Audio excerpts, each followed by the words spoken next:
Dream come true ito ni Baby Tor. Hello mommies! It's me, your Mommy Duva. For today's video pa lang mga mami, si Baby Tor ay pupunta sa graduation ni Tati Rena niya at sasakay sila ng yellow bus. Dream come true ito para kay Kuya Tor kasi gustong-gusto niya talagang sumakay ng bus since pa kasi nakikita niya ito sa mga pinapanood niya. Alam niyo naman kung ano mga gusto ng bata, the wheels on the bus. Gusto talaga niya makasakay ng yellow bus. Kada may madaanan kami yellow bus or bus, any bus, palagi niya itong tinuturo. Gusto daw niya sumakay. So ito, pinagbigyan ang hiling ng kuya. Alam niyo naman ang mga utak ng mga bata ngayon. So imaginative. So ito, palaging pinagbibigyan ng gusto niya kasi para naman sa kanya. At saka natututo siya sa mga bagay-bagay na mga napapanood niya sa TV. Habang nagtatravel sila mga mami, sobrang enjoy siya hanggang pagdating nila, kumakanta pa rin ng Wheels on the Bus with matching actions pa. Kitang-kita naman kung gaano siya kasaya. Simpleng bagay para sa iba pero sa kanya, isang malaking pangarap na natupad ang makasakay ng bus. At ito na mga mamis, dumating na sila kay tati niya at ito na yung nadatnan nila. Late kasi sila kasi late din siya gumising. Alam niyo naman, tanghali na yung gumigising ang Kuya Tor namin. Kahit late man dumating, ang importante ay nakarating siya at naka-attend ng graduation day ng tati niya. Kitang-kita naman ang excitement niya kahit hindi pa tapos ang ceremony, pinupuntahan na niya ang tati niya para yakapin. Ganun niya ka-love ang tati niya.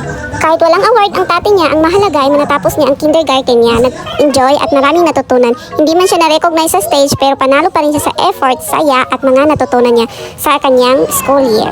Hindi lahat ng tagumpay nasusukat sa awards. Minsan nasasaya ng bata sa confidence na nabuo at sa mga simpleng kaya ko pala moments. At para sa amin, sapat na yun para maging proud kami sa kanya. Congratulations tati! Tuloy ang pangarap. Bilang magulang, sobrang proud kami sa kanya sa simpleng pagtatapos niya ng kindergarten. Malaking hakbang na yon. Simula pa lang ito ng mas marami pang pangarap na matutupad. Kaya lagi mong tandaan tati, hindi mo kailangan ng medal para patunayan kung gaano ka kagaling. Proud na kami sa'yo.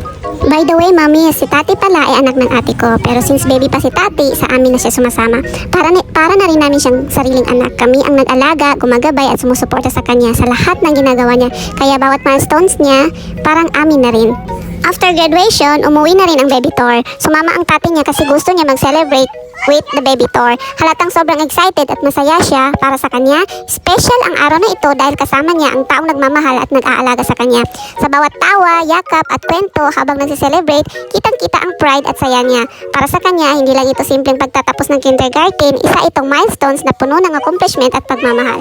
Sa simpleng celebration namin, dito namin na-realize na ang pinakamahalaga sa lahat ay ang moments na kasama siya at simpleng yakap, kwentuhan ay hindi mababayaran ng kahit anong award.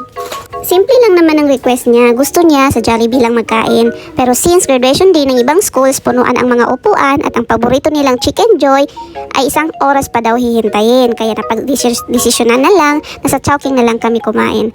At kahit hindi naman sa Jollibee, halatang masaya pa rin siya at kontento. Ang mahalaga, kasama niya ang mamatin niya, ang Baby Tor at ang baby kwen-kwen niya. Masaya na siya. Minsan, hindi ang lugar o pagkain ang mahalaga, kundi ang bonding at ang saya ng bata sa simpleng moments na ito. Para sa kanya, kahit Chowking, special pa rin ito kasi kompleto ang kanyang mahal sa buhay.